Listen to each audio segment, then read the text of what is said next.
Good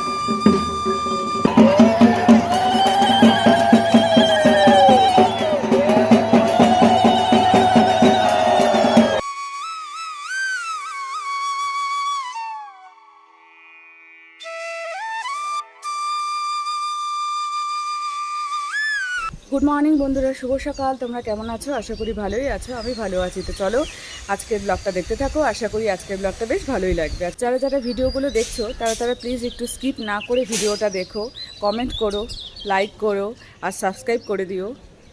দই, চিড়ে, মুড়ি আর সন্দেশ দিয়ে সকালে খাচ্ছে। তো আজকে নিয়ম আছে এরকম, মানে দই চিড়ে দিয়ে আর কি খেতে হয়। তো সকালবেলা করেই খেতে হয়, সকালবেলা বা বিকালবেলা, যাই হোক নিয়ম আছে এটা। তো হচ্ছে যাই হোক, এদিকে হচ্ছে সন্দেশ নিয়েছে আর এদিকে দই চিড়ে নিয়েছে। এটা দিয়ে আর কি সকালবেলা টিফিন বলো, জলখাবার বলো, সবই আর কি হয়ে যাচ্ছে। আরেকদিনও খেয়েছিলাম বিয়ের দিনকা ভোরবেলা দই চিড়ে। হ্যাঁ, ওটা তো খেতেই হবে, ওটা দধি মঙ্গল বলে, ওটা তো খেতেই হবে। আমি খাই নাই রে, অল্প খাইছি, 1 চামচ 2 চামচ, খাওয়া যায় না। অতটুকু খেলেই হবে। গুড ইভিনিং বন্ধুরা। তো এখন হচ্ছে বিকেল কটা বাজে বলো তো? 5:30 6টার মতো বাজে। তো এখন হচ্ছে যাচ্ছি, আমি আমার হাজবেন্ড দুজনে মিলেই যাচ্ছি, চড়ক পূজার মেলায় যাচ্ছি। তো আগের বছর যাইনি, 2 বছর আগেই গিয়েছিলাম। এখানে খুব সুন্দরভাবে আর কি পালিত হয়, আর এটা অনেক পুরনো। তো সেজন্য আর কি খুব ভালোও লাগে দেখতে। তো এটা হচ্ছে পুণ্ডপুকুর মাঠে যাচ্ছি আমরা। তো আগের বার যখন গিয়েছিলাম আর কি, 2 বছর আগের কথা বলছি, তখনও বেশ সুন্দরভাবে আর কি পালিত হয়েছিল, দেখেছিলাম আর বেশ সুন্দর লেগেছিল। তো ভাবলাম যে যাই, ওখানেই যাই। তো ওখানে বেশ সুন্দরভাবে পালিত হয় আর তোমাদেরকেও দেখাতে পারবো। তো দুজনে মিলে আর কি বেরিয়েও পড়লাম আর চলেও আসলাম, দেখতেই তো পারছো। তো এখন হচ্ছে ভেতরে ঢুকবো, কী পরিমাণে যে ভিড়, আর গরম লাগছে তো প্রচণ্ডই। তো যাই এখন ভেতরে গিয়ে দেখি। আমরা যেহেতু একটু তাড়াতাড়ি এসেছি, তো আমরা একদম সামনেই দাঁড়াতে পেরেছি। তো ভাবছিলাম এত ভিড়ের মধ্যে, আমরা যখন 2 বছর আগে এসেছিলাম না, তখন একটু পেছনেই দাঁড়িয়েছিলাম। কেন বলো তো? একটু দেরি হয়েছিল আসতে। তো আজকে আমার হাজব্যান্ড বলছিল যে তাড়াতাড়ি চল, তাড়াতাড়ি চল। তো আমি বললাম যে ঠিক আছে ঠিক আছে, চল তাড়াতাড়িই যাবো। এখানে সবাই দেখে কি ভাবছো যে আগুন কেন জ্বালানো আছে? তো আমিও প্রথমে ভাবছিলাম, জানো তো, যে এখানে আগুন কেন জ্বালিয়ে রেখেছে। তো এটা পরে আর কি ভাবলাম যে এখানে দেখো কাঠগুলো আর কি মানে সব রেডি করে রেখেছে, আগুনটাকে নিভতে দেওয়া যাবে না। এখানে ব্রহ্মা ঠাকুরকে আর কি পুজো করা হয়েছে। তো পুজো হয়ে গেছে, আমরা তো মানে কিছুক্ষণ পরে আসলাম। তো এখন দেখলাম যে ব্রহ্মা পুজো হয়ে গেছে। যেহেতু আগুনের দেবতা হচ্ছে ব্রহ্মা ঠাকুর, তো ব্রহ্মা পূজা তো করতেই হবে।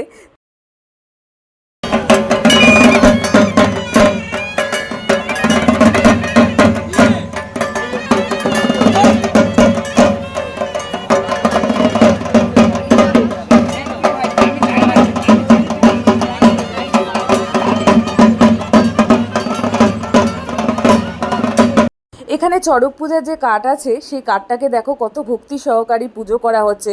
অনেকক্ষণ ধরেই হচ্ছে, আমরা যখন থেকে এসেছি তখন থেকেই দেখছি যে অনেকক্ষণ ধরে ভক্তি সহকারে আর কি পুজো করছে। তো আর কি দেখো, এখানে যারা বসে আছে আর কি কমলা রঙের ড্রেস পরে, তো তারা কিন্তু মানে এই চৈত্র মাসটা ধরে পুরাটাই নিরামিষ খায়। আর ভক্তি সহকারে যে কোনো জিনিস করলে সেটা দেখবে যে তার কিন্তু মাহাত্ম্য আছেই। এই আগুনটা যে দেখছো, এই আগুনের উপর দিয়ে চড়ক পূজা হয়ে গেলে পরে তারা হাঁটবে। তো সেটা আমাদের কাছে এটা ভয়ঙ্কর ব্যাপারই। কেন বলো তো? কারণ হচ্ছে মানে আমরা এটা ভয় পাবো, কিন্তু তাদের কাছে কিন্তু কোনোটাই ভয় লাগবে না। এই যে বড়শিটা পিঠে গেঁথে দেয়, তো তারপরে যে দেখো মানে বাতাসা ছড়ে বা ঘোরে, যে সেটাই আমাদের কাছে কিন্তু মানে ভয়ের ব্যাপার। পিঠে একটা চামড়ার মধ্যে সেই বড়শিটা গাঁথা হবে, তারপরে সেটা ঘুরবে। তো সেটা আমাদের কাছে ভয়ের ব্যাপার, কিন্তু ওরা যেহেতু ঠাকুরের একটা আরাধনা করছে, এতক্ষণ ধরে পুজো হচ্ছে, তারপরে হচ্ছে সেই বড়শিটা গাঁথা হবে, তো ঠাকুরের একটা মাহাত্ম্য থাকেই। তো সেই জন্য তাদের কিছুই হবে না। তো আমাদের কাছে এটা ভয়ের ব্যাপার। তো দেখো কি সুন্দরভাবে আর কি মানে এই যে পুরোহিত যারা আছে, তারা কি সুন্দরভাবে এই বাঁশটাকে মানে বাঁধছে। এই বাঁশটা বাঁধার মধ্যেও কিন্তু একটা টেকনিক আছে বলতে পারো, বা একটা মন্ত্রপুত কোনো ব্যাপার আছে। তো যারা আর কি বাঁধছে দেখো, অনেক অভিজ্ঞ লোকই, এখানে বয়স্ক দাদু, তার পাশে আরেকজন বসে আছে। তো খুব সুন্দর টানটা যে দিচ্ছে না, আমি অনেকক্ষণ ধরে দেখছি, টানটা না একটু অন্যরকমভাবে দিচ্ছে। চৈত্র সংক্রান্তির দিন আমরা সবাই জানি যে তিতে খেতে হয়, বিভিন্ন রকমের তিতে খেতে হয়, আবার টকও খেতে হয়। তো এটা আমরা সবাই ছোটোবেলার থেকেই দেখে আসছি, তো জেনে আসছি, আমাদের বাড়িতেও হয়েছে।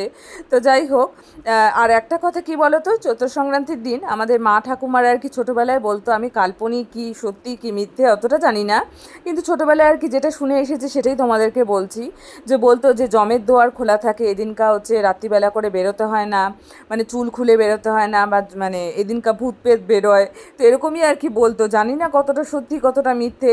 এখন দরকার পড়লে কারোর কী হবে, তো তখন তো বেরোতেই হবে, তাই না? তা যাই হোক, আমি আমার হাজব্যান্ডের সাথে এসেছি। তো যাই হোক, হাজব্যান্ডের সাথে আসলে পারে কোনো কিছু হবে না, ছেলে মানুষ তো আছেই একজন। তো জানি না এটা ভূত প্রেতের কথাটা মানে কতটা সত্যি কতটা মিথ্যে জানি না, কিন্তু এটাই আর কি শুনে বড় হয়েছি, তাই তোমাদেরকে বললাম। এই কাঠটা যে দেখতে পাচ্ছ বাঁশ দিয়ে এতক্ষণ তৈরি করলো, তো এখানে মন্ত্রপুত জল আর কি দিয়ে দিচ্ছে, তো দেখালামই তোমাদেরকে। আর এখানে আরেকটা জিনিস লক্ষ্য করতে পারলাম, কি বলো তো, এখানে যে কাঠটা আছে না, যে কাঠটা একটু পরেই তোমাদেরকে দেখাচ্ছি, না দেখলে বুঝতে পারবে না। এই কাঠটা আকৃতিটা কীরকম বলো তো, যে চড়ক ঠাকুর প্রত্যেক বাড়িতে বাড়িতে যে নিয়ে আসে চড়ক ঠাকুর যে আকৃতির থাকে, সেই রকমই আকৃতির এই মানে এখানে যে কাঠটা দেওয়া হয়েছে সেই কাঠটা।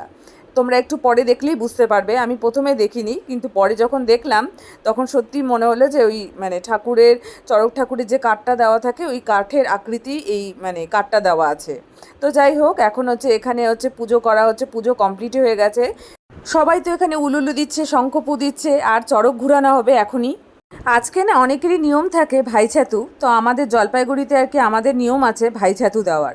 তো এবার যেতে পারিনি, কি করা যাবে আর, এবার তো মানে কিছুদিন আগেই আসলাম তো জলপাইগুড়ি থেকে, ওই জন্য আর যেতে পারিনি, ভাইকে ছাতু দেওয়া হয়নি। তো যাই হোক, আমার পিসিরা তো এসেছিলো, পিসিরা ছাতু দিয়েছে বাবাকে, তো আমারই দেওয়া হয়নি সেভাবে। আমাদের ভাইফোঁটাও আছে, ভাই ছাতুও আছে, তো এই দিনে অনেকেই ভাই ছাতু দেয়, আমাদেরও নিয়মটা আছে। তো দেখো এদিকে কি মাখাচ্ছে বলো তো, কলা সর্ষার তেল এগুলো দিয়েই মাখাচ্ছে। তো এই কলা সর্ষার তেলটাকে ভালো করে আর কি মাখিয়ে নিল, তারপরে দেখো এর মধ্যে আর কি মানে লাগিয়ে দিচ্ছে। কেন লাগিয়ে দিচ্ছে বলো তো, যাতে আর কি ফ্রিভাবে আর কি ঘুরতে পারে, নাহলে পরে তেল না মাখানো থাকলে তো ঘুরতে পারবে না সেভাবে। তো ওই জন্য আর কি কলা তেল বলো, এটাকে পুজো করা হয়েছে আগে। তো দেখলাম পুজো যখন হচ্ছিলো তখন এটা মাখানো ছিল, মাখানো মানে কি কলা তেল আর কি দেওয়া ছিল। তারপরে একজন মহিলা আর কি মেখে নিল, মেখে তারপরে দেখো কি সুন্দরভাবে আর কি এটা লাগানোর পর আরও দিয়ে দিচ্ছে, যাতে ফ্রিভাবে আর কি ঘুরতে পারে। তো এটাই দেখছি, বেশ ভালোই লাগলো। আরও দিচ্ছে দেখো, পাশাপাশি যারা আছে তারাও দিয়ে দিচ্ছে, সবাই একবার করে দিল, দিয়ে এবার এটাকে নিয়ে উপরে উঠিয়ে দিবে। তো এটা আর কি মানে একবারে উপরে ওঠানো এত ভারী জিনিসটাকে, সেটাও ভাবছিলাম যে কীভাবে ওঠা একটু দেখি। তো এরকমভাবে প্রথম থেকে আসিনি, তো ওর জন্য আগের মানে 2 বছর আগে যখন এসেছিলাম তখন এত সুন্দরভাবে দেখতে পারিনি, কারণ পরে এসেছিলাম চড়ক ঘোরানো হচ্ছিল, তখন শুরু হয়ে গেছে, তখন এসেছিলাম।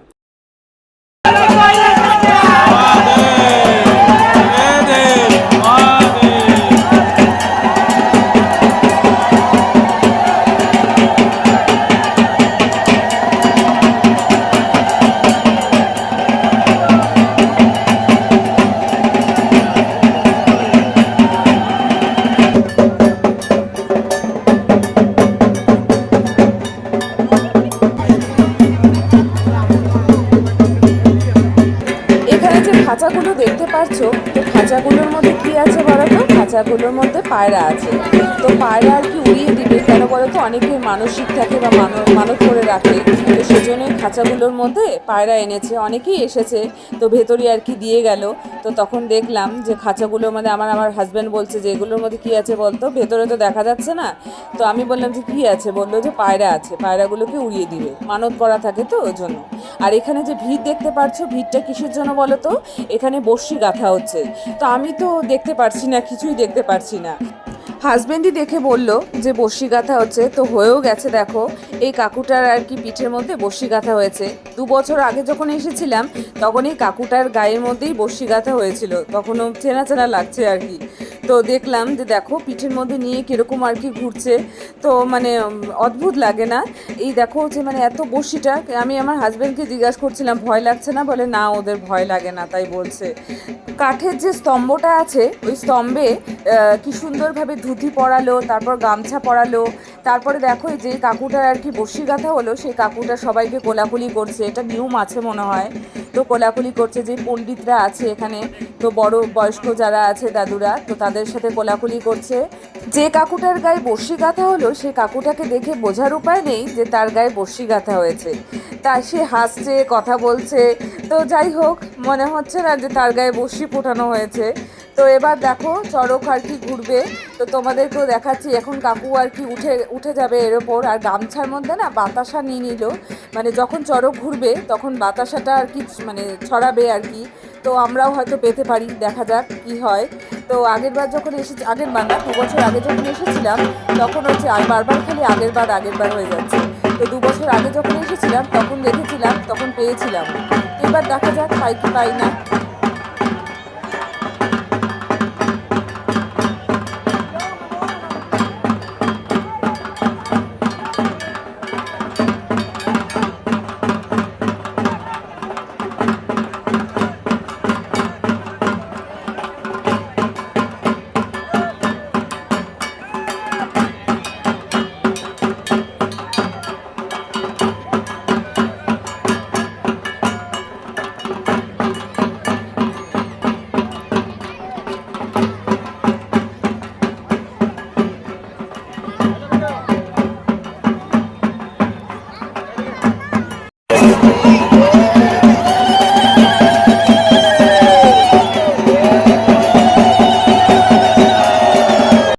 আজকের ভিডিওটা আমি এখানেই শেষ করে দিচ্ছি। ভালো লাগলে অবশ্যই লাইক, কমেন্ট, সাবস্ক্রাইব করতে ভুলো না। পাশে থেকে বড়োদেরকে জানাই অনেক অনেক প্রণাম, আর ছোটোদেরকে জানাই অনেক অনেক ভালোবাসা জানিয়ে আজকের ব্লগটা আমি এখানেই শেষ করে দিচ্ছি। কালকে আবার দেখা হবে নতুন দিনের নতুন সকালে। ততক্ষণ অবধি তোমরা সুস্থ থেকো, ভালো থেকো, গুড নাইট। তো বাতাসা পেয়েছি বন্ধুরা, এখন যাওয়ার পথে কিছু তো খেতে হবে, খিদা পেয়ে গেছে। তো আমার হাজব্যান্ড বায়না করছে আর কি, বলছে যে আমি এখন চাউমিন নলে মোমো খাবো। তো আমি তো খাবো না, কারণ আজকে যেহেতু নিরামিষ খেতে হয়, তো নিরামিষই খাবো। আমি আইসক্রিম খেলাম, ও মোমো খেলো। তো যাই এখন বাড়ির পথে রওনা দিই। তো বন্ধুরা, চড়ক পূজা এখানে তো বেশ ভালোই হয়, এটা কুণ্ডুপুকুর মাঠ বলে। তো এখানে এসে বেশ ভালোই লাগলো। 2 বছর আগেও এসেছিলাম এখানে, তখনও বেশ ভালোই হতো চড়ক পূজা। তো এবারও আসলাম, তার মাঝখানে আসা হয়নি সেভাবে। তো এবার এসে বেশ ভালোই লাগলো। এখন বাড়িতে যাব, টোটো ধরবো। তো এখানে আর কি এটুকু রাস্তা হেঁটে আসলাম। প্রচণ্ড পরিমাণে ভিড় ছিল, দেখতেই তো পারলে। তো যাই হোক, এখন বাড়ি যাই, আবার পরে তোমাদের সাথে কথা বলবো।